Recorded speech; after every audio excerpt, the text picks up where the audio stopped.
A millionaire sits in the defendant's chair, facing devastating charges of corporate fraud that could destroy his life forever. As the judge is about to declare the case lost due to the mysterious absence of his lawyer, a child's voice echoes through the courtroom. "Your Honor, I can defend him." Everyone turns shocked to see the 7-year-old daughter of his cleaning lady raising her hand with determination. The judge initially laughs, saying this is no place for a child. But when she opens her notebook and begins to cite complex legal terms with surgical precision, silence fills the room. What no one expected was that this gifted girl had discovered something about the case that could change everything. The scent of polished wood filled Edward Santana's nostrils as his trembling fingers clutched the impeccably tailored suit that once represented success and now felt like a shroud. The grand courtroom echoed with muffled whispers, each sound reverberating like small daggers in his already torn soul. There, in the defendant's chair he never imagined occupying, the 62-year-old millionaire faced the cruelest of ironies. His generosity had become his sentence. Charges of corporate fraud danced before his eyes like mocking ghosts. Improper workplace relationships, abuse of power, moral corruption.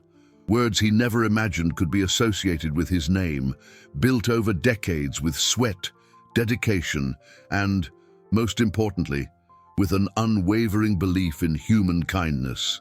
His thoughts drifted back to that afternoon 3 weeks ago, when he met Maria Sanchez. The 40-year-old woman, with tired but determined eyes, had arrived at his company carrying a broom and desperate hope. A single mother, tireless worker, she needed the cleaning job to support her 7-year-old daughter. Edward, touched by her plight, didn't hesitate to hire her immediately. "Mr. Santana," she had said, her voice choked, "I promise I won't disappoint you. It's just sometimes I don't have anyone to leave Sophia with when she gets out of school early." "Bring her," Edward replied without a second thought. That warm smile that had won over suppliers and clients over the years, lighting up his face. A child brings life to the environment. Besides, while you work, she can do her homework in the conference room. How had that simple, human decision turned into such an elaborate trap? Edward watched the antique clock on the courtroom wall, its hands marking 3:15 in the afternoon. His lawyer, hired by his own partner, Robert Hayes, in a gesture that at the time seemed generous, had not yet arrived. Time was running out, and the judge showed growing impatience. Robert, the name of the man he considered his right hand, his confidant, almost a brother, now left a bitter taste in his mouth. 45 years of friendship, joint construction of a business empire, sharing dreams and victories. How had he not seen the signs? The growing greed, the calculating glances, the increasingly bold suggestions about maximizing profits and cutting unnecessary costs. The district attorney, a thin man with gold-rimmed glasses, organized his papers with the precision of a predator preparing its final pounce. Edward knew that type of person. He had encountered many throughout his business career, men who saw the law as a tool of power, not an instrument of justice. "Your Honor," the prosecutor's voice cut the silence like a sharp blade. Considering the absence of the defense, I suggest we proceed with a default judgment. The evidence against the defendant is overwhelming and—" "One moment," interrupted Judge Arthur Caldwell, a man with grey hair and a stern but not cruel look. "Let's wait a few more minutes. The right to defense is sacred in our Constitution." Edward closed his eyes, trying to control his racing breath. His mind flew to the moments he had spent watching Sophia do her homework. The girl was extraordinary. At 7, she read with fluency that impressed adults, did complex mental math, and showed a voracious curiosity about everything around her, especially about laws and justice. "Why do people need lawyers, Uncle Eddie?" she had asked one afternoon while drawing in her colorful notebook. "Because sometimes the truth needs a strong voice to be heard, little one," he had answered, stroking the girl's curly hair. "How ironic that now, It was his truth that desperately needed a voice, and that voice simply wasn't appearing. Time continued to pass inexorably. Edward felt the weight of the curious and judgmental gazes from the gallery. Journalists, company employees, people who once admired his career and now witnessed his downfall, or at least what seemed to be his downfall. He knew he was innocent. Every fiber of his being screamed that truth.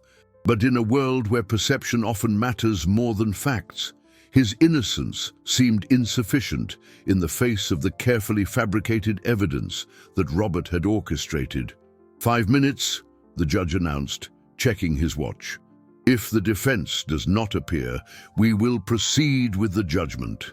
Edward felt his heart accelerate dangerously. 62 years of life, 4 decades building an impeccable reputation, all crumbling because of his naivete in trusting the wrong people and his kindness in helping the right ones. Suddenly, a clear, childish voice echoed through the imposing courtroom. "Your Honor, I can defend him." All eyes turned toward the source of the voice. Edward opened his eyes, incredulous, and saw Sofia Sanchez standing in the gallery, her small hand raised with absolute determination, holding a colorful notebook as if it were the most important legal brief in the world. The silence that fell over the courtroom was so dense it seemed possible to cut it with a knife. Everyone present, from the judge to the journalists in the gallery, remained motionless, processing what they had just heard. A 7-year-old child had offered to defend a millionaire accused of corporate fraud. Maria Sanchez quickly rose from where she was sitting, her face flushed with shame and despair. "Sofia, darling, sit down. Please, don't interrupt Mr. Santana's trial," she whispered urgently, trying to pull her daughter back to her seat. But Sofia stood firm, her dark eyes shining with a determination that contrasted drastically with her fragile appearance. She wore a simple blue dress, lovingly mended by her mother, and shoes that had seen better days. In her small hands, she held a colorful notebook filled with neat, handwritten notes. "Mom," Sofia said with a disconcerting seriousness for her age, "Uncle Eddie didn't do anything wrong. I know because I saw everything, and if his lawyer didn't come, someone needs to defend him." Judge Caldwell adjusted his glasses and leaned forward, studying the girl with a mix of curiosity and disbelief. In 30 years of his career, he had witnessed unusual situations, but nothing comparable to this. "My young lady," the judge said with a paternal but firm voice, "I appreciate your dedication to Mr. Santana.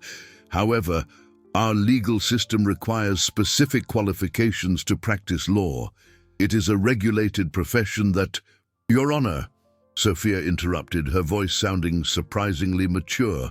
"With all due respect, the 6th Amendment to the Constitution guarantees the right to counsel, and the 5th Amendment ensures due process, which includes the right to a vigorous defense.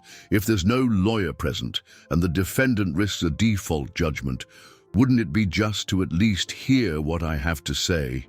A murmur of surprise ran through the courtroom.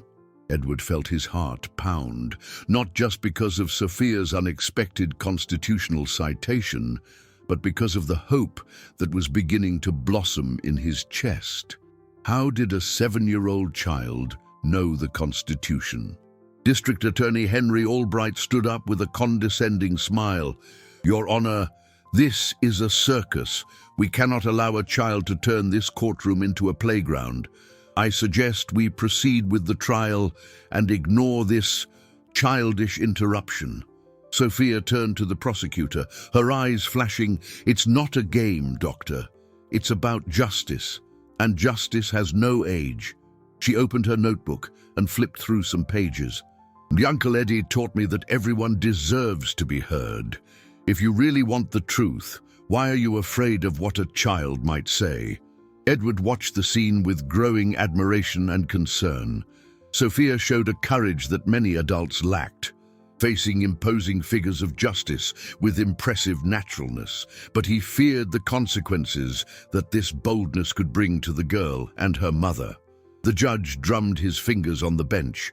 clearly divided between following protocol and his curiosity about what the girl had to say. He looked at Edward, then at Maria, who kept her hands clasped in silent prayer.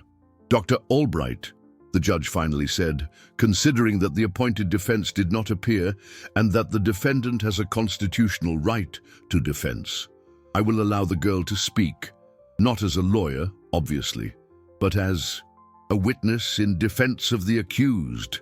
Sophia smiled for the first time since entering the courtroom, a pure and radiant smile that momentarily illuminated that solemn environment. "Thank you, Your Honor. I promise not to waste your trust." She walked with determined steps to the front of the courtroom, climbed onto the small bench that the bailiff improvised for her to reach the microphone, and opened her notebook. Its pages revealed colorful drawings mixed with precise notes, a peculiar combination of childlike innocence and a developing, analytical mind. "Your Honor," Sophia began, her clear voice echoing through the sound system. "3 weeks ago, I started going with my mom to work at Uncle Eddie's company, not because he wanted to take advantage of her, as people are saying, but because he has a good heart and knew Mom had no one to leave me with." Edward felt his eyes well up. The simplicity and sincerity with which Sophia described his kindness contrasted painfully with the accusations weighing on him. "Every day I stayed in the conference room doing my homework," Sophia continued, flipping through her notebook. "And every day I saw Uncle Eddie being kind to everyone, to the doorman, to the secretary, to the cleaning staff. He always asked how their families were, if they needed anything." The prosecutor rolled his eyes, clearly impatient. "Then, Your Honor, this is irrelevant. We are here to judge corporate fraud, not to hear praise for the defendant's character." Sophia turned to the prosecutor with a serious expression that reminded Edward of himself in the most important negotiations of his career. "Doctor, you said Uncle Eddie offered my mom a promotion in exchange for favors, but that doesn't make sense." "And why not, young lady?"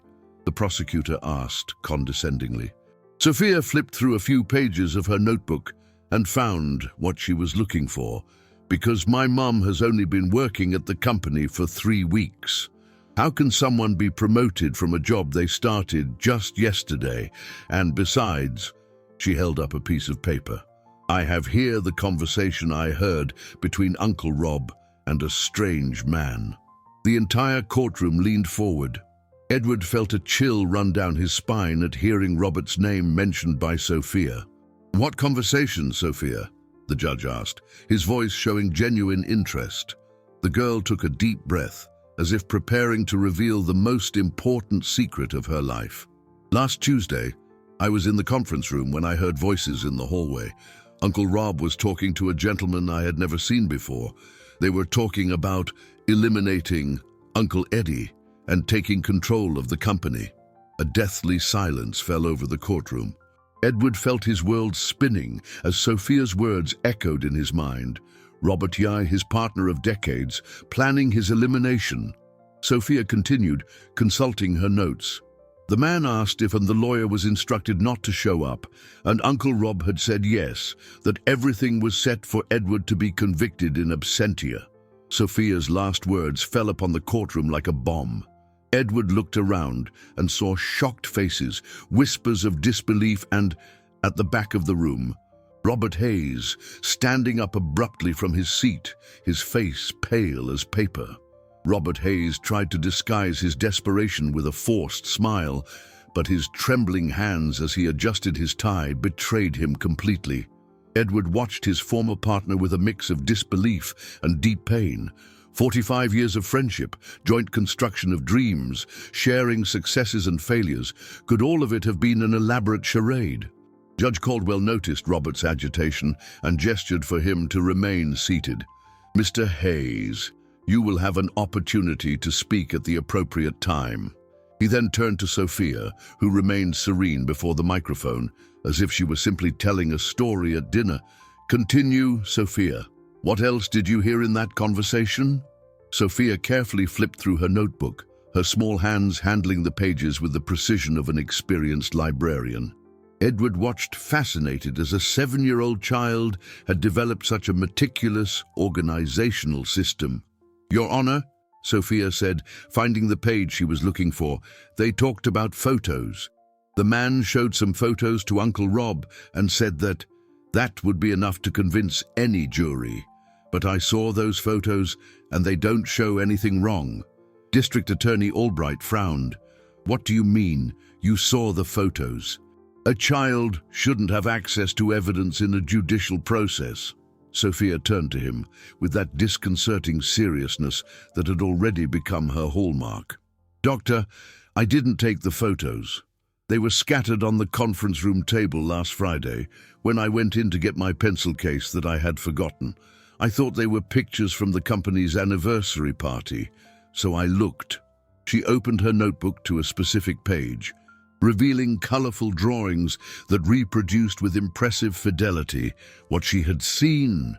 "In this photo here," she pointed to one of her drawings, "Uncle Eddie is helping me reach a book on the high shelf. In this other one, he's explaining how the coffee machine works to my mom. And in this one, the three of us are smiling after he gave me a chocolate." Edward felt a wave of emotion as he recognized in Sophia's drawings moments he considered precious, simple gestures of humanity that someone had twisted into malicious evidence. The girl's artistic precision was remarkable. Every detail was faithfully reproduced, from the position of the hands to the facial expressions. "But if these are normal situations," the judge inquired, "how could they be used as evidence of improper conduct?" Sophia sighed, a surprisingly mature sound coming from a child. "Because whoever took the photos cropped out important parts. In the first photo, it doesn't show that my mum was right there, cleaning the room. In the second, they cut out the part where other employees were also drinking coffee. In the third, you can't see that it was in the presence of several people during the afternoon snack." A murmur of indignation ran through the gallery. Edward saw journalists scribbling notes frantically, clearly fascinated by the turn a child was giving to the case. Maria Sanchez watched her daughter with a mix of pride and concern. She knew Sophia better than anyone in the world, knew of her exceptional intelligence, but feared the consequences of exposing such a young child to the brutality of the judicial system. "Sophia," the judge said gently, "those are very insightful observations for someone your age. How did you learn to notice such important details?" The girl smiled shyly for the first time since she began speaking. "My mom always taught me to pay attention to what's happening around me, and I really like to read about detectives and investigators. I have a collection of children's mystery books that Uncle Eddie gave me." Edward remembered the day he gifted Sophia with the book collection. The girl had been so happy that she spent hours flipping through each volume, asking questions about how detectives found clues and solved cases. He never imagined he would be cultivating the skills that would one day save him. District Attorney Albright began to show signs of nervousness. "Your Honor, while it is touching to hear the girl's observations, we must rely on concrete evidence, not on children's drawings and a 7-year-old's interpretations." "Doctor," Sophia interrupted firmly, "you said concrete evidence is important. I agree completely." She reached into a small bag she was carrying and pulled out an object that made everyone in the courtroom lean forward to get a better look. It was a small digital recorder, like the one students used to record lectures. Sophia held it as if it were the most precious treasure in the world. "Last Wednesday, when I heard Uncle Rob talking to that strange man, I remembered the detective books and thought I should record the conversation. My teacher had lent me this recorder to practice reading at home." The silence in the courtroom was deafening. Robert Hayes was visibly pale, his hands gripping the arms of the chair so tightly that his knuckles were white. And what does this recording contain, Sophia?" the judge asked, his voice betraying the excitement he tried to control. Sophia looked directly at Edward, her eyes conveying a determination that transcended her age. "It contains the truth, Your Honor. The truth about who really wants to destroy Uncle Eddie and why." The The prosecutor stood up abruptly. Objection. This recording, if it even exists, was obtained illegally by a minor, without the knowledge of the parties involved. Doctor, Sophia replied with impressive calm, I was playing in the hallway when I heard loud voices. I wasn't intentionally spying. And when I realized they were talking about hurting Uncle Eddie, I thought I should have proof to show someone who could help. The judge pondered for a few moments, clearly divided between legal questions and his curiosity about the recording's content. But the recording may be questionable from a legal standpoint, but considering the exceptional circumstances of this case and the fact that it was made by a minor without criminal intent, I will admit it as evidence. Sophia smiled and prepared to play the recording. Your Honor, before I play it, I need to warn you that some words are hard to understand because they spoke quietly. But there's a very clear part where they talk about eliminating Edward from the path and taking the entire company. Edward felt his heart race. He was finally going to hear the betrayal being planned by the voice of the man he considered a brother. But simultaneously, he felt immense gratitude for the courageous girl who had risked everything to defend him. Robert Hayes stood up abruptly. This is absurd. I won't sit here listening to a child's fantasies. But his voice trembled, and everyone in the courtroom could perceive the desperation behind his indignation. Sophia pressed the play button on the recorder, and the unmistakable voice of Robert Hayes began to echo through the courtroom, sealing his fate and freeing Edward from the trap that had almost destroyed him. Robert Hayes's voice filled the courtroom with a coldness that Edward had never perceived in 45 years of acquaintance. It was as if he were listening to a stranger, someone who had used the mask of friendship to hide the soul of a predator. Edward is so naive, always has been. This story about the cleaning lady and her daughter is perfect. We can use it to frame him under the contract's improper conduct clause. A second voice, harsh and calculating, responded, "And are you sure the lawyer won't show up for the trial?" "Absolutely. I paid enough to ensure she has a very convenient family emergency. Edward will be tried in absentia, lose everything, and I'll finally have total control of the company." Edward felt his blood run cold. The betrayal was even deeper than he had imagined. Robert had not only orchestrated the false accusations, but had also corrupted his own lawyer. He looked at the man he considered a brother, seeing now a stranger with cold, calculating eyes. The recording continued, each word a dagger to Edward's heart. "And if anyone suspects anything?" the unknown voice asked. "Who's going to suspect? Edward trusts me blindly. He even signed powers of attorney, giving me authority to manage part of the business in case of temporary incapacity. The idiot didn't even read what he was signing properly."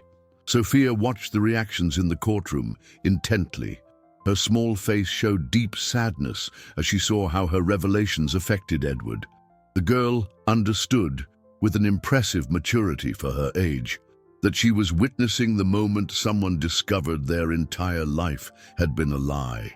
Maria Sanchez wept silently in her seat, torn between pride for her daughter's courage and the horror of discovering that her family had been used as pawns in a cruel game of power and greed. Judge Caldwell took notes frantically, his face showing increasing indignation with every word of the recording. In 3 decades of his career, he had rarely witnessed such calculated and cruel betrayal. Robert's voice continued on the recording. "The photos you took turned out perfect, cropped just right. They seem to show exactly what we need them to show. And the best part is, Edward doesn't even suspect. He thinks he's being kind to the woman and the child. And after he's convicted? Simple. With the powers of attorney and the contractual clauses, I take full control. Edward loses everything, the company, his reputation, his freedom. And I finally get rid of the dead weight he's become with this obsession with social responsibility and human treatment of employees." The recording ended with the sound of footsteps walking away and a door closing. The silence that followed was so dense it seemed physical, weighing on everyone present like a tombstone. Robert Hayes had become a pillar of salt, his face livid, contrasting with his dark suit. His hands trembled visibly, and Edward could see beads of sweat forming on his forehead despite the courtroom's air conditioning. District Attorney Albright was clearly shaken. The evidence he considered solid had just turned into quicksand beneath his feet. He looked at his papers, then at Robert and then at Sophia, as if trying to mentally reorganize the entire case. "Your Honor," Sophia said, carefully putting the recorder back in her bag. "Can I continue talking about the other things I saw?" The judge nodded, still processing the impact of the recording. "Of course, Sophia. Please, tell us everything you observed." The girl flipped through her notebook again, stopping at a page filled with numbers and times written in neat handwriting. After I heard that conversation, I started paying more attention to what was happening at the company, and I noticed strange things. Edward leaned forward, fascinated by the girl's analytical ability. How had someone so young managed to detect irregularities that he, with decades of business experience, had not noticed? "What kind of things, Sophia?" the judge asked.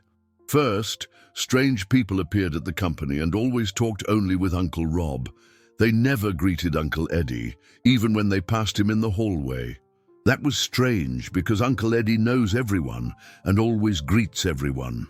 Sophia turned the page of her notebook, revealing a meticulously organized list. "Second, Uncle Rob started coming in earlier and leaving later, but always when Uncle Eddie wasn't there, and he would tamper with papers in Uncle Eddie's office when he thought no one was watching." Robert tried to stand up again, but the judge firmly gestured for him to remain seated. "Mr. Hayes, you will have an opportunity to defend yourself. At the moment, I am listening to the girl's testimony." "Your Honor," Sophia continued, "I also saw Uncle Rob duplicating keys. Last Thursday, he was at the reception with a strange device, making copies of Uncle Eddie's keys. When he saw me looking, he said he was organizing the keys for a surprise." Edward felt a wave of nausea. Robert had duplicated his keys, probably to plant false evidence in his office or safe. The depth of the betrayal seemed to have no limits. "And there's one more important thing," Sophia said, her voice growing more serious. "Yesterday morning, before coming to court, I saw Uncle Rob talking to a woman in the company parking lot. It was the lawyer who was supposed to defend Uncle Eddie. She was returning an envelope to him and saying that the job was done." The entire courtroom seemed to freeze. The legal profession had been corrupted, the justice system had been manipulated, and only a 7-year-old child had had the courage and intelligence to expose the entire conspiracy. Judge Caldwell brought his gavel down hard on the bench. "Mr. Hayes, stand up. Considering the evidence presented, I order your immediate arrest for conspiracy, falsification of documents, corruption, and attempted obstruction of justice." But when everyone turned to the bench where Robert was sitting, they discovered that he had silently disappeared during Sophia's testimony. The predator had fled, leaving behind only the echo of his betrayal and the destroyed life of a man who had believed in true friendship. Edward looked at Sophia, who was observing him with eyes full of compassion. At that moment, he understood that he had found something much more valuable than the partner he had lost. He had found a true family, built not on interests, but on genuine kindness and extraordinary courage. The bailiff returned to the courtroom 15 minutes later, breathless and visibly frustrated. "Your Honor, the suspect has not been located. His vehicle was found abandoned in the parking lot, but he disappeared." Edward remained seated in the defendant's chair, now ironically transformed into the place where the truth had been revealed. He felt simultaneously relieved and shattered. Justice was being served. His innocence had been proven, but the emotional cost of the discovery was devastating. 45 years, almost half a century of friendship, mutual trust, joint building of dreams. How had Robert managed to fake it so well for so long? Edward mentally relived thousands of shared moments, trying to detect signs that at the time seemed insignificant, but now gained a sinister meaning. Judge Caldwell organized the papers on his desk, clearly shaken by the events he had just witnessed. "Mr. Edward Santana," he said in a solemn voice, "considering the evidence presented by young Sophia Sanchez, I declare you innocent of all charges. The case is dismissed immediately." A collective sigh of relief ran through the gallery. Journalists began making frantic calls, company employees whispered among themselves, and Maria Sanchez finally allowed tears of gratitude to roll freely down her face. But Edward couldn't feel joy. He looked at his own hands, trying to understand how he had been so blind. Robert had always shown ambition, but Edward had interpreted that as dedication to business. The occasional comments about maximizing profits and cutting unnecessary costs seemed like legitimate business suggestions, not signs of corrosive greed. Sophia stepped down from the small improvised bench and walked over to Edward. Her steps were hesitant, as if she sensed the deep pain her revelations had caused the man she had tried to protect. "Uncle Eddie," she said in a small voice, "I'm so sorry I had to tell you those things about Uncle Rob. I know you two were friends for a long time." Edward looked at the girl and felt his heart warm for the first time in weeks. There was a 7-year-old child showing more compassion and wisdom than many adults he had known throughout his life. "Sophia," he said, his voice choked, "you have nothing to apologize for. You saved me. You saved not only my freedom, but my dignity. How can I thank such a small person for such a grand gesture?" The girl smiled shyly and extended her colorful notebook to Edward. "You can keep my drawings and notes. Maybe they'll help the police find Uncle Rob and find out if he did this to other people too." District Attorney Albright approached, his face still showing the shock of having been misled by fabricated evidence. "Mr. Santana, on behalf of the District Attorney's Office, I offer a formal apology. We were victims of an elaborate conspiracy. We will ensure that all individuals involved are investigated and prosecuted." Edward nodded, but his mind was elsewhere. He thought of the company employees, the decisions he would need to make, the necessary rebuilding after the betrayal. How could he trust business partners again? How to distinguish between genuine loyalty and disguised self-interest? Maria Sanchez approached with hesitant steps. "Mr. Santana, we don't know how to thank you. Sophia always said you were special, different from other bosses I've had. Now I understand why." "Maria," Edward said, finally rising from the defendant's chair, "I'm the one who should be thanking you. You gave me back something I thought I had lost forever, the faith that there are still good people in the world." Judge Caldwell struck his gavel one last time. "Before we adjourn this session, I would like to record for the official record that I witnessed something extraordinary today. A 7-year-old child demonstrated more courage and integrity than many experienced professionals. Sophia Sanchez, you have a brilliant future ahead of you." Sophia blushed and hid behind her mother, suddenly shy amidst the praise. But Edward could see the spark of determination in her eyes. That girl would be special, not just for her exceptional intelligence, but for the moral courage that few adults possessed. As the courtroom emptied, Edward remained seated, processing the magnitude of what had happened. In a matter of hours, his life had gone from the brink of ruin to complete vindication. But the emotional scars of betrayal would remain for a long time. Sophia returned to him, carrying only her small recorder. "Uncle Eddie, can I ask you a question?" "Of course, little one. Are you going to be okay? I know you're sad about Uncle Rob, but sometimes bad people do bad things, and it's not our fault for not noticing." Edward felt his eyes well up again. How could a child express with such simplicity truths that he was struggling to accept? "Sophia," he said, kneeling to be at the girl's height, "you just taught me something very important. Thank you for reminding me that kindness still exists in the world." The girl smiled and impulsively hugged Edward. "Will you still be our friend? Forever?" Edward promised, feeling that he could finally glimpse a future beyond the pain of betrayal. But as he hugged Sophia, a concern grew in his mind. Robert had fled, but men like him rarely gave up easily. Were there other accomplices in the conspiracy? Was the corrupted lawyer just the beginning of a larger network of corruption? Edward looked at Maria and Sophia, now his moral and emotional responsibility, and understood that the battle for justice was just beginning. Robert might have fled, but he had left behind a trail of destruction that needed to be undone, and Edward was determined to protect his new family from any retaliation that might come. 3 days after the trial, Edward walked through the corridors of his company with a strange sense of unfamiliarity. Everything seemed the same walls, the same furniture, the same employees. But his perception had drastically changed. Every corner could hide a betrayal. Every smile could mask a conspiracy.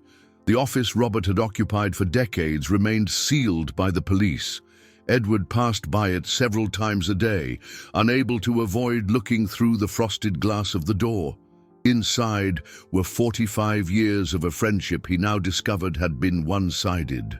Mr. Santana. Sophia's voice pulled him from his melancholic thoughts. The girl was standing next to Maria, who was carrying her cleaning supplies. But there was something different in Sophia's face, a concern that didn't match her 7 years of age. "What's wrong, little one? You seem restless." Sophia exchanged a meaningful glance with her mother before replying. "Uncle Eddie, last night a strange man showed up at our house. He said he was from the police, but he didn't show any identification when Mom asked." Edward felt a chill run down his spine. What kind of man? What did he want? Maria approached, her face showing the same concern as her daughter. He was tall, thin, wore dark glasses even though it was night. He said he needed to speak with Sophia about her testimony in court, that there were some inconsistencies that needed to be clarified. But Mom was smart, Sophia added with a proud smile. She said she'd only talk in the presence of a lawyer and at the official precinct. The man got nervous and left. Edward felt a mix of pride for Maria's quick thinking and growing concern for both of their safety. Robert was a fugitive, but he clearly hadn't given up. Men like him, accustomed to power and control, didn't accept defeats easily. "You both did very well," Edward said, trying to keep his voice calm so as not to alarm Sophia further. "But I think it's best we take some precautions. How about you both come stay at my house for a few days?" Maria was visibly uncomfortable with the suggestion. "Mr. Santana, we don't want to bother you. We've already caused so much trouble." "Maria," Edward interrupted gently, "after everything you've done for me, considering you a bother would be the greatest ingratitude in the world. My house has enough rooms, and honestly, I'd feel safer knowing you're protected." Sophia tugged at her mother's sleeve. "Mom, Uncle Eddie has a huge library. You said I could read more books about investigators." Despite the tension of the moment, Edward smiled. Sophia's thirst for knowledge was insatiable, and her passion for mysteries and investigations had intensified after the events in court. "Actually," Edward said, having a sudden idea, "Sophia, how about we start our own investigation? You've shown impressive detective skills. Maybe we can find out more about Robert's network." Sophia's eyes lit up with excitement. "Really, Uncle Eddie? I can help investigate for real." "Of course, but with one condition. Always with adult supervision and never putting yourselves in danger." That afternoon, the three settled into Edward's home library. The girl was fascinated by the number of books, especially an entire section dedicated to biographies of famous investigators and historical criminal cases. Edward had contacted a private investigator recommended by the police, a former detective named Carlos Mendoza. The 50-year-old man, with grey hair and perceptive eyes, arrived late in the afternoon to discuss the case. "Mr. Santana," Mendoza said, consulting his notes, "we've gotten some information about your former partner. Robert Hayes didn't act alone. There's an organization that specializes in acquiring companies through blackmail and false accusations against owners. Edward felt his blood run cold. An organization?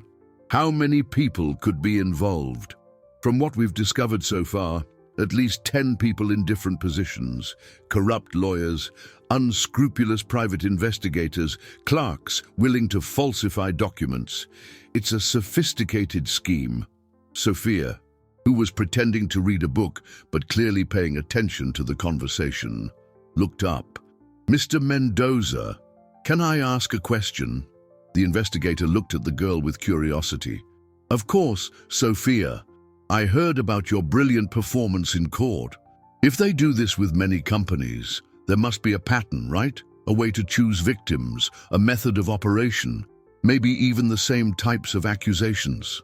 Mendoza was impressed by the question. "Exactly. We're investigating other similar cases from the last 5 years, and you're right, there's a defined pattern. And if we find that pattern," Sophia continued with growing enthusiasm, "we can predict what they'll do next and maybe find where Uncle Rob is hiding." Edward looked at Sophia with growing admiration and concern. The girl had not only saved his life, but continued to demonstrate an analytical capacity that rivaled professional investigators. "Sophia is right," Mendoza said. "In fact, I'm starting to believe that you may have dismantled a much larger operation than we initially imagined." But while they talked, Edward couldn't shake the feeling that they were being watched. He looked out the library window and saw a shadow moving among the trees in the garden. "Carlos," he said discreetly, "I think we have company." The investigator followed Edward's gaze and immediately positioned himself protectively. Maria, Sophia, get away from the windows. Now, Sophia, however, had already noticed the strange movement. "Uncle Eddie, that's the same man who showed up at our house last night." The hunt had begun, and Edward understood that protecting his new family would be much more complicated than he imagined. Robert and his accomplices were not willing to give up easily, and Sophia's courage, which had saved them once, could now put them in even greater danger. The discovery happened completely unexpectedly. While Carlos Mendoza checked the perimeter of the house and Edward installed additional security cameras, Sophia played silently in the library, flipping through the investigation books that fascinated her so much. That's when she found something that would completely change the course of the entire investigation. "Uncle Eddie!" Sophia's voice echoed through the house with an urgency that made everyone run to the library. "And I need to show you something very important." Edward found the girl kneeling on the floor, surrounded by documents she had taken from inside an old criminology book. Her eyes sparkled with a mix of excitement and concern. "Sophia, where did you find these papers?" Edward asked, kneeling beside her. "They were hidden inside this book on criminal investigation," Sophia explained, showing a leather-bound volume. "The pages were false. There was a secret compartment. Look what's in here." The documents were photocopies of contracts, correspondence, and handwritten notes. But what most caught Edward's attention was the header of one of the letters: Operation Acquisition, Phase Beta. Carlos Mendoza took the documents and examined them carefully. His face became progressively more serious as he read. "My God," he finally murmured. "Sophia, you just found the criminal organization's operations manual." Maria approached, concerned by the general agitation. "What kind of manual?" "Mom," Sophia said, "organizing the papers according to dates. These are instructions on how they choose victims, how they fabricate evidence, and how they take control of companies. But there's something even more unsettling." Edward took the document Sophia was pointing to. It was a list of names, and his blood ran cold as he recognized several well-known businessmen who had mysteriously gone bankrupt in recent years. "These men," Edward said, his voice trembling, "I knew them. I thought they had financial problems or personal scandals. In reality, they were victims of the same organization. But the biggest surprise was yet to come. Sophia had separated a specific document, an internal correspondence from the organization that revealed something shocking. "Uncle Eddie," Sophia said, her voice showing a startling maturity. "Uncle Rob wasn't the head of this operation. He was just an employee." "What do you mean?" Mendoza asked, taking the document from the girl's hands. Sophia pointed to a signature at the bottom of the letter. "Look who signs as General Coordinator of the operation." Edward read the name and felt the world spin around him. The signature was of someone he had known even longer than Robert. Someone he trusted completely. District Attorney Henry Albright, the prosecutor who had led his prosecution. "This is impossible," Edward whispered. "Henry has been a district attorney for decades. His reputation is impeccable." "Uncle Eddie," Sophia said gently, "sometimes the people who seem most trustworthy are the most dangerous. They use our trust against us." Mendoza was frantically flipping through the other documents. "Here it is," he said, finding what he was looking for. A letter from Albright to Robert, giving specific instructions on how to conduct the operation against you. He knew everything from the beginning. The realization hit Edward like lightning. The prosecutor had not been deceived by false evidence. He had helped create it. The entire legal process had been a farce from the very first moment. "But then," said Maria, processing the information, "if the district attorney is involved, how do we know who we can trust in the justice system?" It was the question everyone feared asking. If justice itself was compromised, how could they seek protection or redress? Sophia stood up and walked to the window, watching the garden where they had seen the mysterious man. "Uncle Eddie, I think I know why they're following us." "Why, little one?" "Because they don't know that we found these documents. They think we only know about Uncle Rob. But now we know about the entire organization." Edward immediately understood the implication. They want to silence us to protect Robert, but in reality, they're protecting a much larger network. "Exactly," Sophia confirmed. "And if we can prove that D.A. Albright is involved, the entire organization can be exposed." Mendoza was taking notes quickly. "We need to act very carefully. If Albright is really behind this, he has access to legal resources that can be used against us. It needs to look like we're only investigating Robert. Like a chess game," Sophia observed. "We pretend we don't know about the king while we capture the pawns." Edward looked at the girl with growing admiration and concern. Sophia had become the central piece of an investigation that could bring down a network of corruption that extended to the highest echelons of the judicial system. "Sophia," he said seriously, "do you understand that we are now dealing with people much more dangerous than Robert?" The girl nodded, her eyes showing a determination that transcended her age. "Yes, Uncle Eddie, but I also understand that if we don't do anything, they will continue hurting other families like they almost hurt ours." At that moment, Edward realized that he had completely underestimated the situation. They were no longer dealing with the betrayal of a greedy partner, but with a sophisticated criminal organization that had infiltrated the very system of justice. And at the center of this battle was a 7-year-old girl who had become, involuntarily, the greatest threat that this organization had ever faced. Outside, hidden among the trees, the mysterious man spoke into his phone in a low voice. "We have a bigger problem than we thought." The child found the phase beta documents. The response from the other end of the line was cutting. "Then maybe it's time to implement the final phase." The morning following brought a deceptive calm that made Edward feel even more restless. He had installed a sophisticated security system during the night, but he knew he was dealing with adversaries who had resources and connections he still didn't fully comprehend. Sophia had woken up before everyone and was in the kitchen, eating breakfast while studying the documents found in the book. Edward was impressed by the methodology she had developed. She had organized everything in chronological order and created a diagram connecting the different operations. "Good morning, little detective," Edward said, pouring himself coffee. "Found anything new?" Sophia raised her eyes from her notes and Edward noticed dark circles around them. The girl had slept little, clearly worried about the implications of her discovery. "Uncle Eddie, I think I understand how they choose victims." Sophia showed a list she had compiled. All the attacked businessmen had three things in common. They were very generous with employees, had no close family to defend them, and had long-time partners they trusted completely. Edward felt a chill. The description fit his profile perfectly. They study their victims for years before striking. Exactly.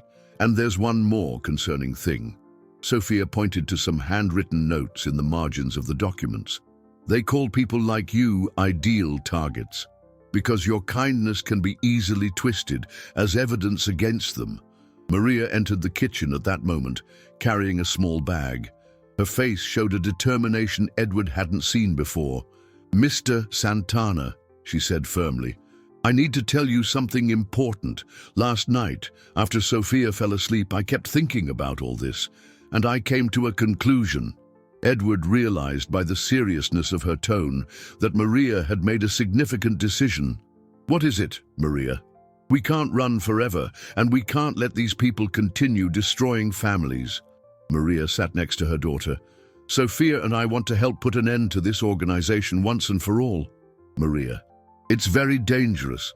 You've already done more than enough." "No, Uncle Eddie," Sophia interrupted. "Mom is right.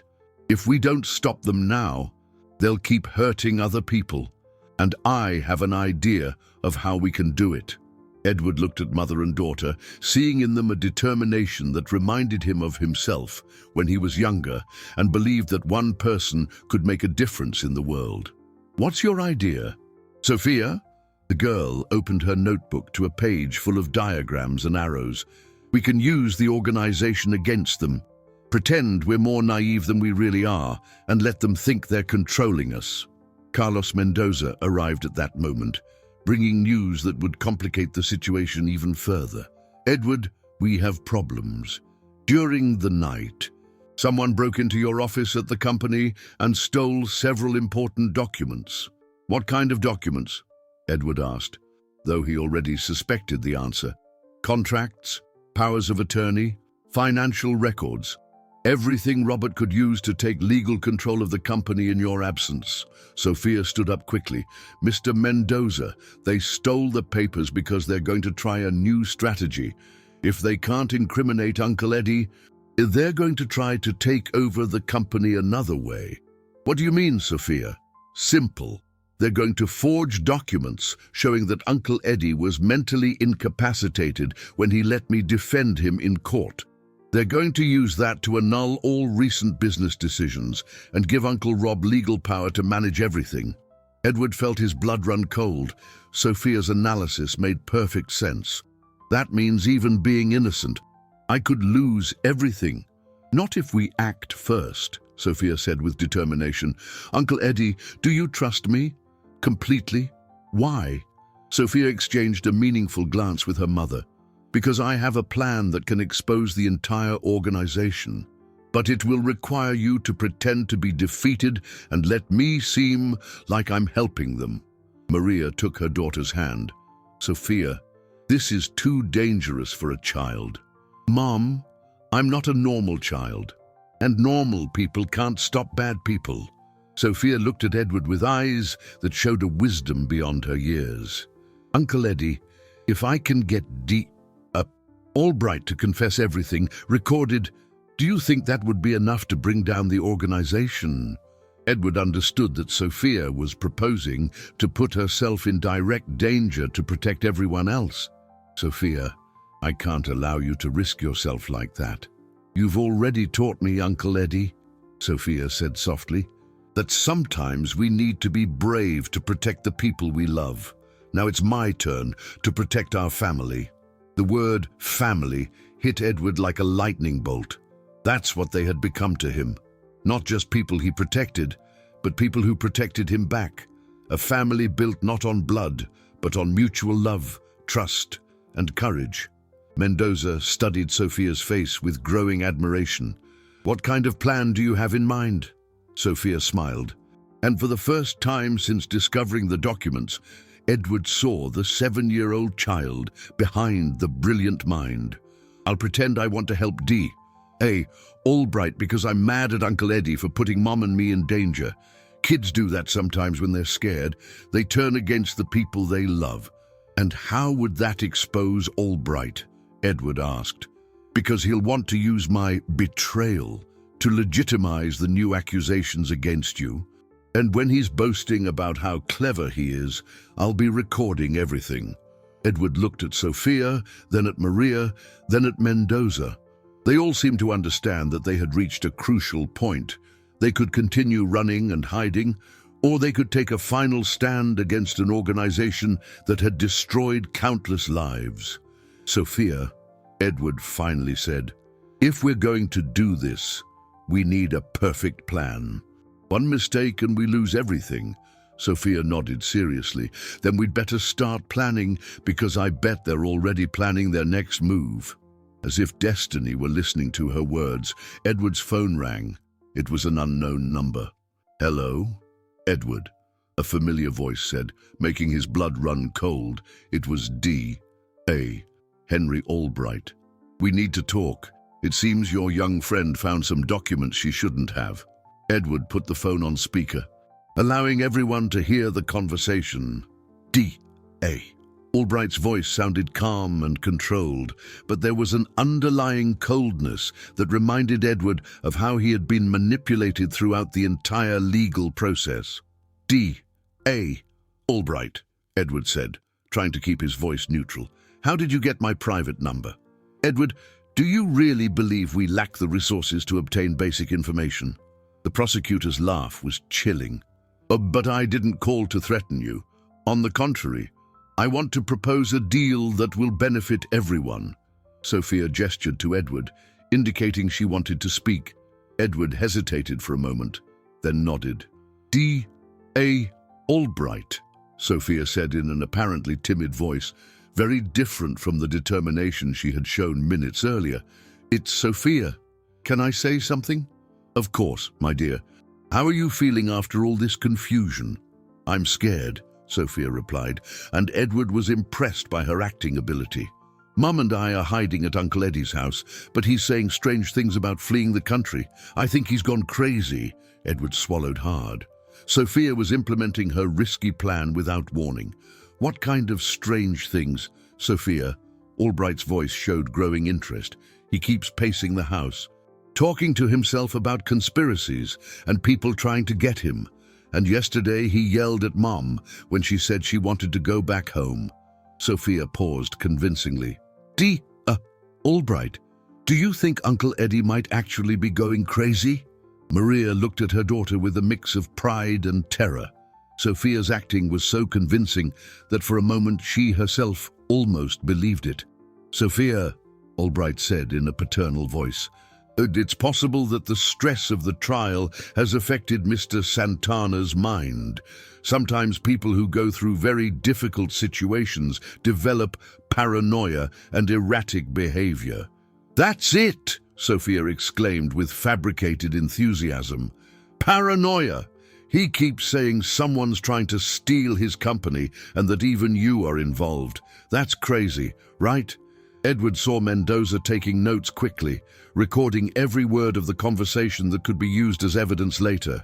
"Very crazy," Albright agreed, and Edward could practically hear the malicious smile in his voice. "Sophia, you and your mother need protection. How about you come talk to me in my office? I can explain some legal options to ensure you stay safe." "Can I bring the papers he keeps messing with all the time? He says they're super important, but to me, they just look like scribbles." Edward felt his heart race. Sophia was offering the documents as bait. "What kind of papers, dear? I don't know. There's a lot of handwritten stuff, some with other people's names, addresses. He keeps saying they're evidence of something, but when I ask evidence of what, he starts yelling. It would be very helpful if you brought those papers, Sophia. I can analyze them and determine if they pose any danger to you and your mother." Sophia looked at Edward, who nodded gravely. The plan was working. Albright was biting the bait. Okay, D.A. Albright, but there's a problem. Uncle Eddie doesn't want Mom and me to leave the house. He locked all the doors and said it's dangerous. That's concerning. It shows he's really losing touch with reality. Albright paused, calculating. Sophia, do you think you could leave the house without him noticing, just for a quick chat? I think so. He sleeps a lot during the day now. Keeps taking some weird pills. Edward admired Sophia's ability to create convincing details that painted a picture of mental instability. Perfect. How about this afternoon, at 3 o'clock? My office is downtown. Do you know where it is? Yes, I do. Mom and I can take a cab. Sophia paused, as if hesitating. D.A. Albright, do you promise you'll protect Mom and me? I'm scared of what Uncle Eddie might do if he finds out we left the house. I promise, dear. In fact, I can arrange for permanent police protection for you, armed men who will ensure Edward can never harm you again. Edward felt a chill. Albright was revealing his true intentions, not protection, but complete control over Sophia and Maria. Thank you very much, D.A. Albright. I'll convince Mom to come with me. See you soon. Sophia hung up the phone, and immediately her expression changed to an impressive seriousness. We did it, she said simply.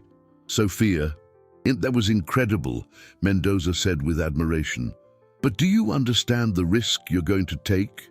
Albright is extremely dangerous. I know, Sophia replied, but now he thinks I'm a naive child who can be manipulated. And when people think they're smarter than us, they make mistakes. Maria pulled her daughter into a tight hug.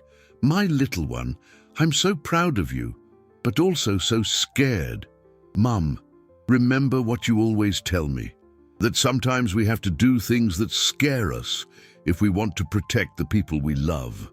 Edward watched the interaction between mother and daughter, feeling a profound emotion. Sophia was ready to put herself in extreme danger to protect her new family, showing a courage that few adults possessed. All right, Edward finally said, let's do this. But with every possible precaution, Mendoza, how many trustworthy men do you have available? 5 investigators who worked with me on the force, all reliable. Sophia, Edward said, kneeling to be at the girl's height, I'm going to equip you with a tracking device and an audio transmitter. If anything goes wrong, we'll be listening to everything and we'll know exactly where you are. Sophia nodded seriously. And you'll be close, right? Hidden, but close. 2 blocks away, at most. With equipment to breach the building in under 3 minutes if necessary. Then let's do this, Sophia said with determination. Let's put an end to this organization once and for all.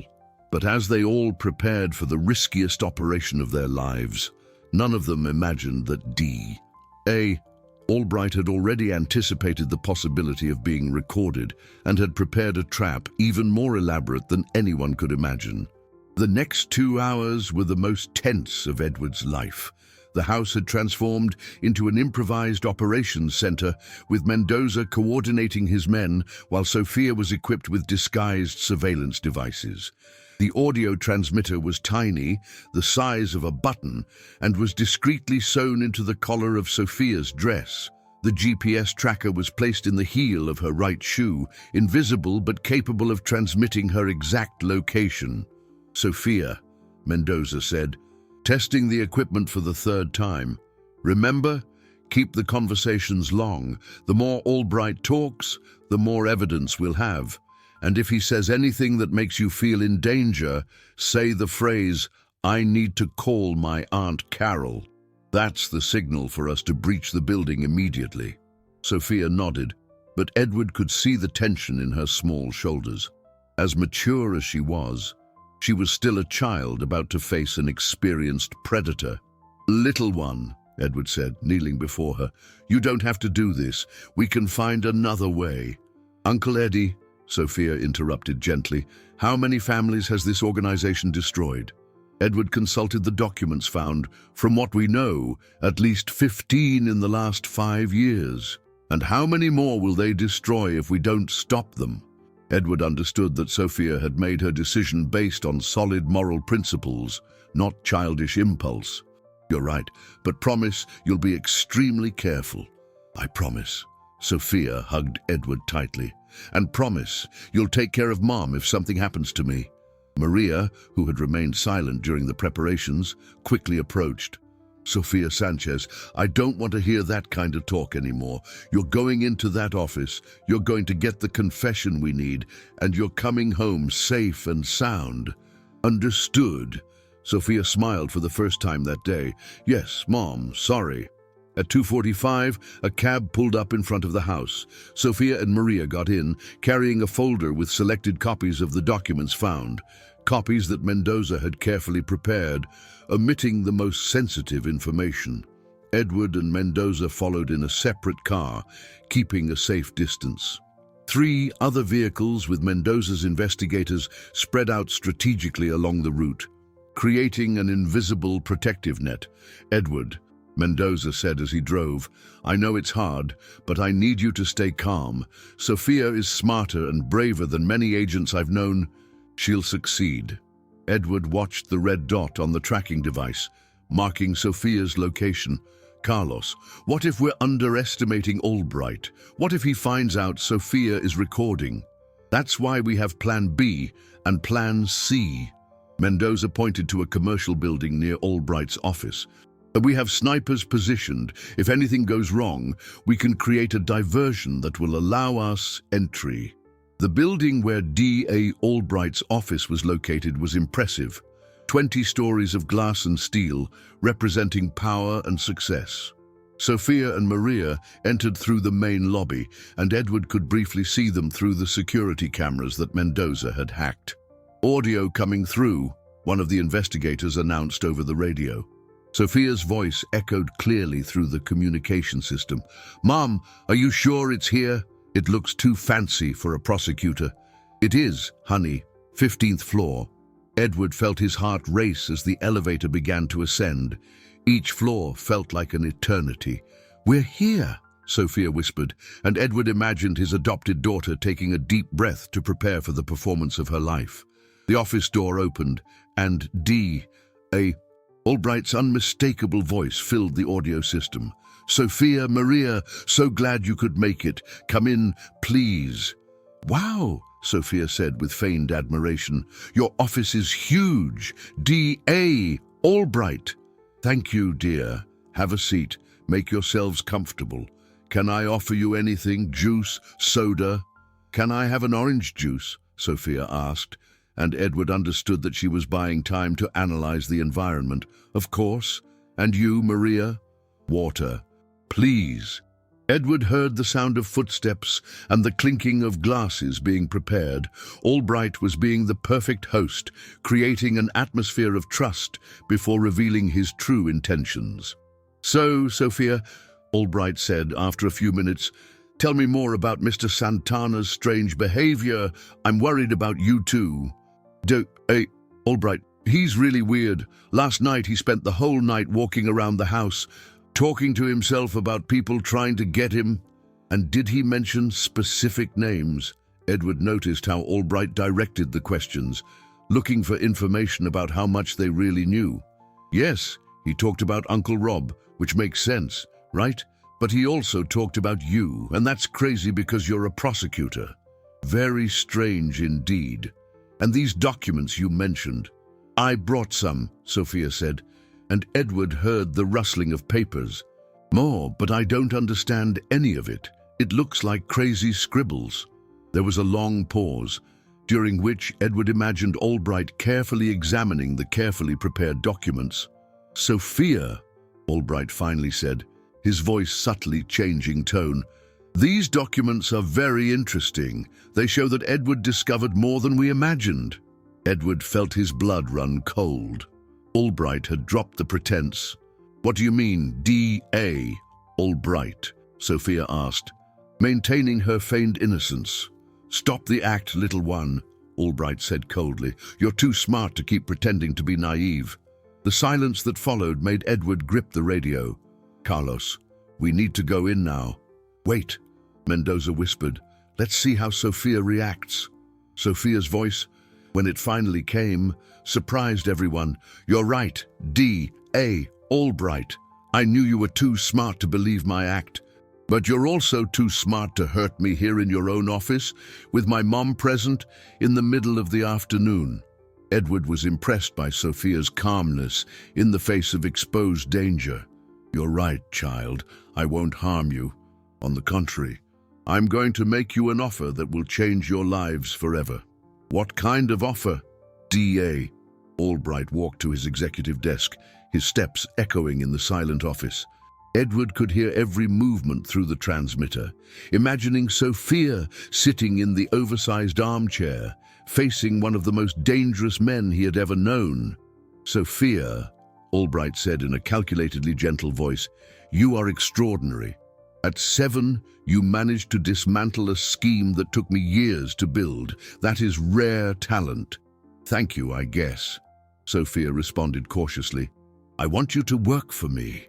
The silence that followed was so dense that Edward could hear his own heart beating. Beside him, Mendoza adjusted the audio equipment to make sure he hadn't missed a word.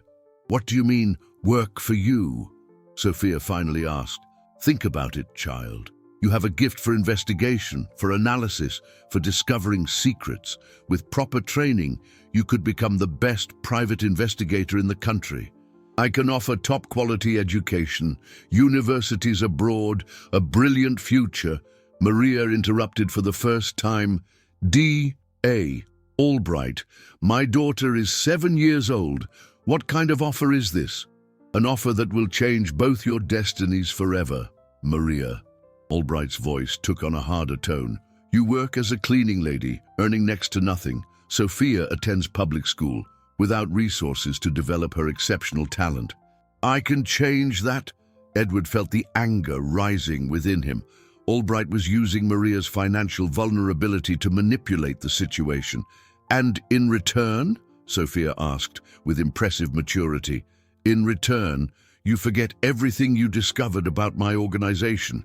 The documents disappear, the recordings are destroyed, and Edward Santana suffers a very convenient accident." Edward felt his blood run cold. "Mendoza, they're directly threatening my life." "Calm down," Mendoza whispered. "Sophia is getting a full confession." "What kind of accident?" Sophia asked, her voice betraying only a slight tension. "Accidents happen, dear. Especially with older men who develop mental problems and start driving recklessly." Edward understood that Albright was planning to murder him and disguise it as a traffic accident caused by mental instability. And if I say no?" Albright's laugh was chilling. "Sophia, you're smart. You know that's not really an option. My organization has resources you can't even imagine. I can make you disappear completely, new identities, a new life in another country. Or I can make you disappear in a much less pleasant way." Maria made a muffled sound, clearly terrified by the implied threat. "D.A. Albright," Sophia said calmly. "And can I ask a question about your organization?" "Of course. How many families have you destroyed in recent years?" "We haven't destroyed them, Sophia. We've reorganized them. We've taken companies from weak and inefficient men and put them into the hands of more competent people, like Uncle Rob. Robert was just an employee, just like all the other partners we used. The real competence is here, in this office." Edward heard the sound of drawers being opened. "Want to see how it really works, Sophia?" Albright's voice showed perverse pride. "Here are the dossiers on all our operations. 15 companies acquired, a total net worth of over $50 million. $50 million, Sophia sounded impressed. "How do you hide so much money?" "Through shell corporations, offshore accounts, investments in tax havens. I have lawyers, judges, and prosecutors in 3 states working for me." Edward could hardly believe what he was hearing. Albright was confessing to crimes that could result in decades in prison, and no one ever suspected. Who would suspect a respected prosecutor? "I use my position to shut down any investigation before it begins. When someone tries to investigate me, I simply create evidence of corruption against them." "That's very clever." Sophia said with feigned admiration. But what if someone recorded this conversation? Edward felt his heart stop. Sophia, do you really think I'm stupid? Albright's voice changed completely, becoming menacing. This office has electronic device detectors. I know exactly where the transmitter sewn into your collar is and the tracker in your shoe. Edward, Mendoza yelled in the car. They knew from the start. Albright's voice continued over the audio. And I know Edward and his little friends are listening to every word of this conversation. Hello, Edward, waiting outside like an idiot while your little protege walks into a trap. Edward grabbed the radio. All cars, immediate entry. Sophia is in extreme danger. Not so fast, Albright said over the transmitter. If any of you try to enter this building, Sophia and Maria will never leave here alive. I have 12 armed men strategically positioned. Edward looked at the building, feeling completely helpless. What do you want, Albright? I want you to come here alone, Edward, without weapons, without recording devices, without backup. Come surrender, and maybe I'll spare the lives of the girl and her mother. Sophia spoke for the first time in several minutes. Uncle Eddie, don't come. It's a trap. Silence. Child, Albright snarled. Edward looked at Mendoza, seeing in his eyes the same terrible understanding. They had been completely outmatched by an adversary who had anticipated every move. You have 5 minutes to decide, Edward, Albright continued. Your life for theirs. Seems like a fair trade, considering they're in this situation because of you. Edward closed his eyes, knowing there was only one possible choice. Sophia and Maria had risked everything to save him, and now it was his turn to return the sacrifice. I'm going, he said into the radio. Edward, no, Mendoza yelled. It's suicide. Carlos, take care of them. No matter what happens to me, make sure Sophia and Maria are safe. Edward got out of the car and began to walk toward the building, each step bringing him closer to what he knew would be his final destiny. But at least Sophia and Maria would have a chance to survive. What he didn't know was that Sophia had prepared one last trump card, something that not even Albright's electronic detectors could discover. Edward walked through the building's lobby with heavy steps, each movement bringing him closer to what he believed was his end. Albright's security guards escorted him silently to the elevator, frisking him thoroughly before allowing him to ascend. They found and confiscated his cell phone, but there was nothing else to find. On the 15th floor, the office door opened before he even knocked. Decker, Albright was there, smiling with the satisfaction of a predator who had finally captured his prey. Edward, my old friend, Albright said with false cordiality. Come in, please. Sophia and Maria are eager to see you. Edward entered the office, and his heart broke when he saw Sophia and Maria sitting on the sofa, surrounded by 2 armed men. Sophia seemed smaller than ever, but her eyes showed a determination that surprised him. Uncle Eddie, she said calmly, I'm so sorry I put you in this situation.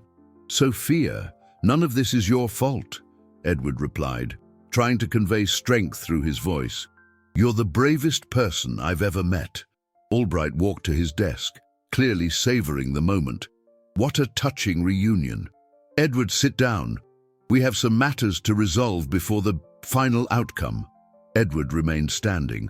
Ma'am, what do you want, Albright?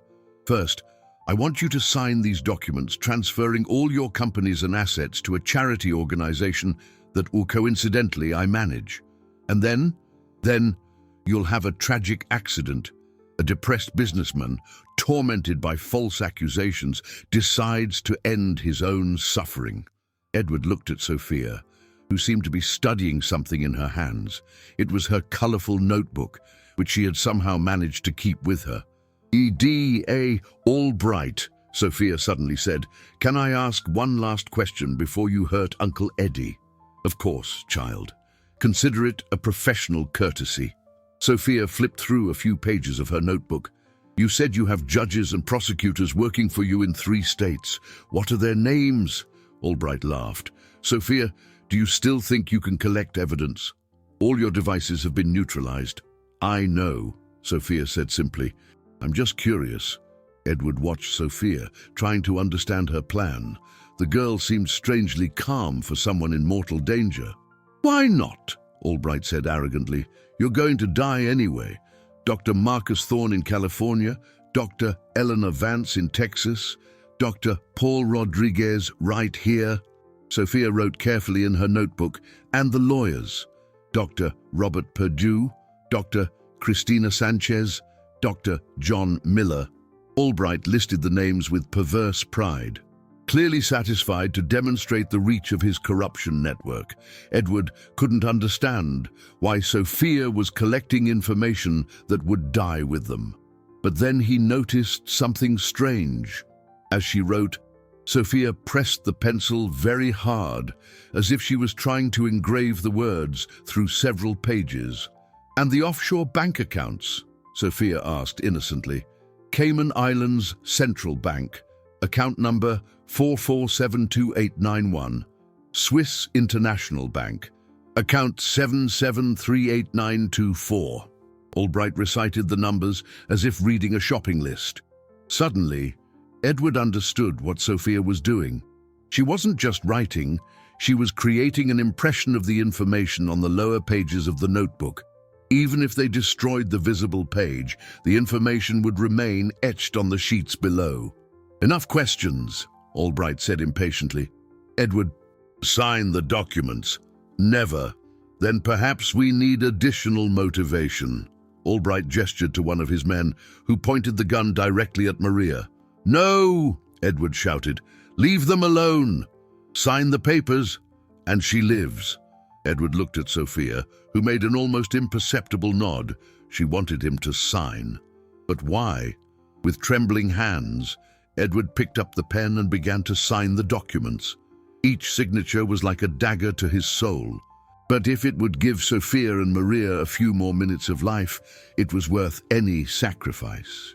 "Excellent," Albright said when Edward finished. "Now, the last part of our meeting." Albright opened a drawer and pulled out a pistol.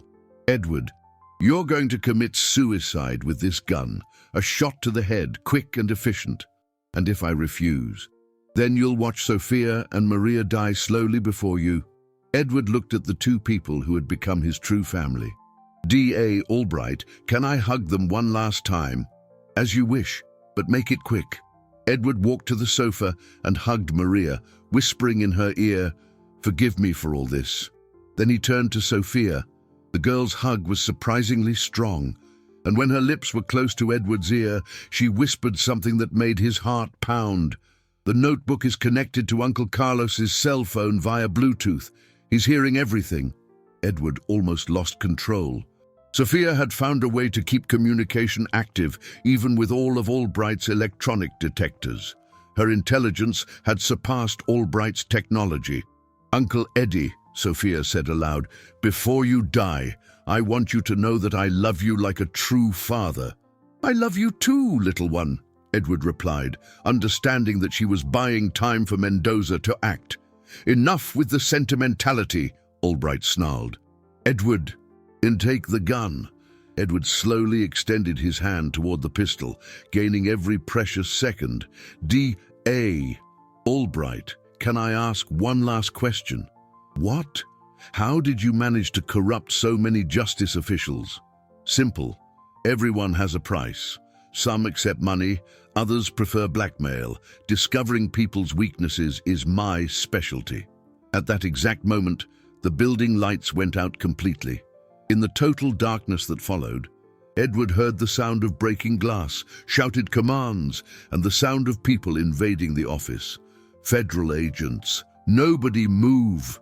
Powerful flashlights illuminated the office, revealing heavily armed agents pointing their weapons at Albright and his men. In a matter of seconds, all the criminals were disarmed and handcuffed. "How?" Albright stammered, completely stunned. Carlos Mendoza entered the office, carrying a tablet that showed the complete recording of Albright's confession. "D.A. Henry Albright, you are under arrest for racketeering, money laundering, corruption, extortion, and attempted murder." Edward looked at Sophia, who smiled shyly despite the tears in her eyes. "How did you manage to keep communication active?" Remember the book with the secret compartment? I disassembled one of the old transmitters and hid the parts in my notebook. When I pressed hard while writing, it activated the emergency system that connected directly to Uncle Carlos's cell phone. Edward knelt and hugged Sophia tightly. You saved our lives again.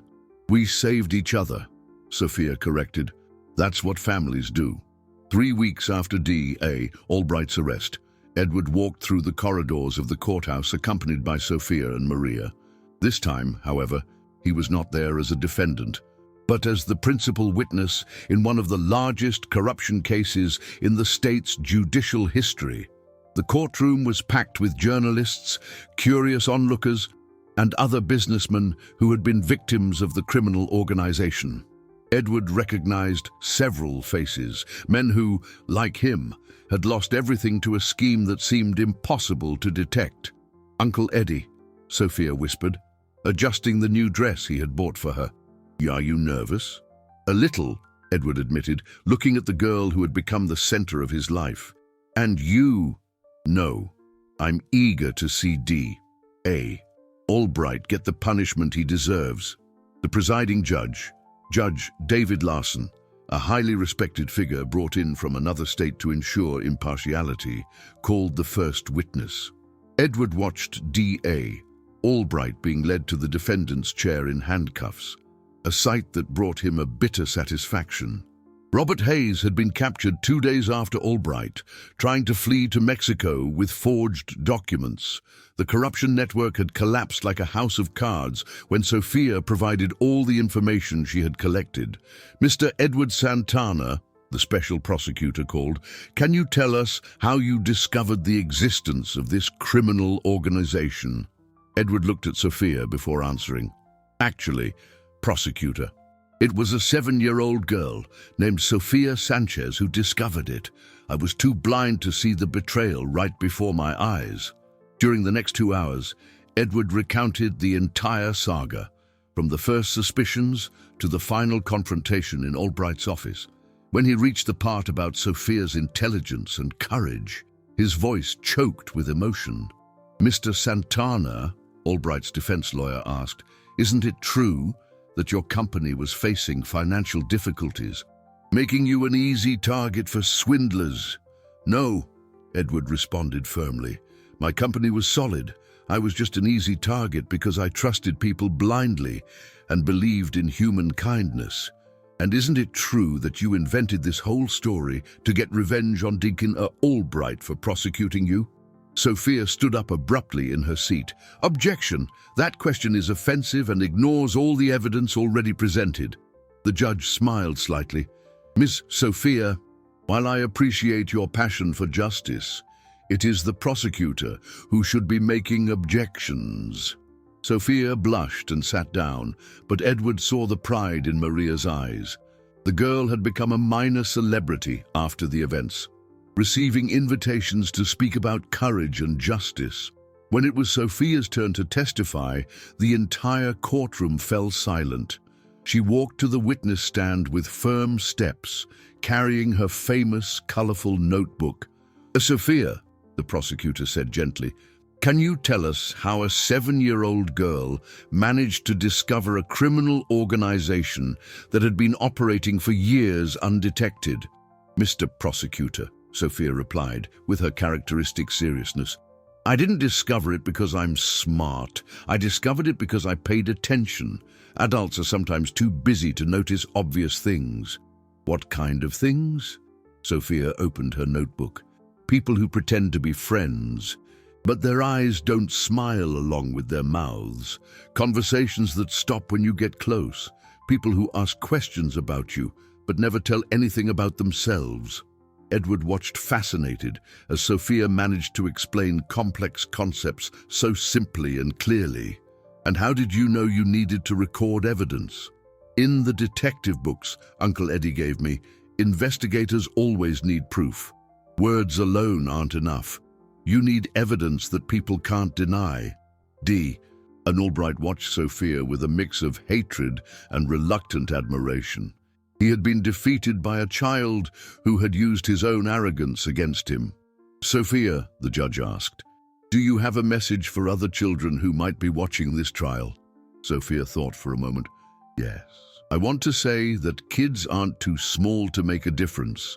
If you see something wrong happening, tell a trusted adult. And if the first adult doesn't believe you, tell another. Keep telling until someone listens. The entire room erupted in spontaneous applause, bringing tears to the eyes of many present. When the lawyers finished their closing arguments, the judge retired to deliberate. Edward, Sophia, and Maria left the courthouse and walked to a nearby park, where they sat on a bench under a leafy tree. "Dad, Edward," Sophia said, swinging her legs, which didn't quite reach the ground. "And what's going to happen now?" Edward looked at his new family, Maria, who had become not only the manager of his home, but his confidant and friend, and Sophia, who had become the light of his life. "Now, little one, we're going to live. We're going to be a real family. And the company will continue, but with new values. We'll create a program to help single mothers like your mom, and an educational fund for gifted children like you." Sophia smiled. "And we'll help other people who were tricked like you were." "Especially that," Edward confirmed. "We'll create a foundation to assist victims of criminal organizations." Maria, who had remained silent, finally spoke. "Edward, how can we thank you for everything you've done for us?" "Maria, I'm the one who should be thanking you. You gave me back something I thought I had lost forever, the ability to trust in human kindness." 2 hours later, they received the call they had been eagerly awaiting. Carlos Mendoza had located Albright's last secret offshore bank account, containing over $15 million stolen from his victims. "That money will go back to the families who were harmed," Edward explained to Sophia. "And what's left will finance our foundation for many years." "Does that mean we can help even more people?" "It means we can help people for the rest of our lives." Sophia skipped with joy, then stopped and became serious. "Dad, Edward, can I ask for something?" "Anything, little one.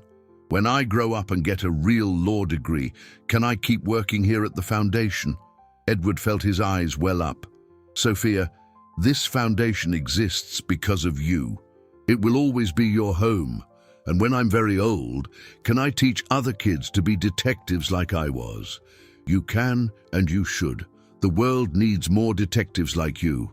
As they talked, more people arrived at the foundation's office, families seeking help, volunteer lawyers offering their services, law students wanting to learn about fraud investigation. The place was becoming exactly what Edward had dreamed, a center of hope and justice. In the afternoon, when everyone had left, Edward, Maria, and Sophia sat on the office couch, looking out the window at the same courthouse where it had all begun. "Dad, Edward," Sophia said, cuddling into his arms, "you know what the best part of this whole story is?" "What, little one?" "That we discovered that family isn't just about who's born together. Family is about who chooses to stay together and protect each other." Edward hugged Sophia and Maria, feeling a profound gratitude for the winding path that had led them to each other. He had lost a partner he thought was a brother, but he had gained a daughter and a companion who were his true family. "Sophia," Maria said softly, "you're right. And you know what else I learned?" "What?" "Mom, that sometimes the worst things that happen to us lead us to the most beautiful things in our lives." Edward looked at the two women who had transformed his existence and understood that Maria was absolutely right.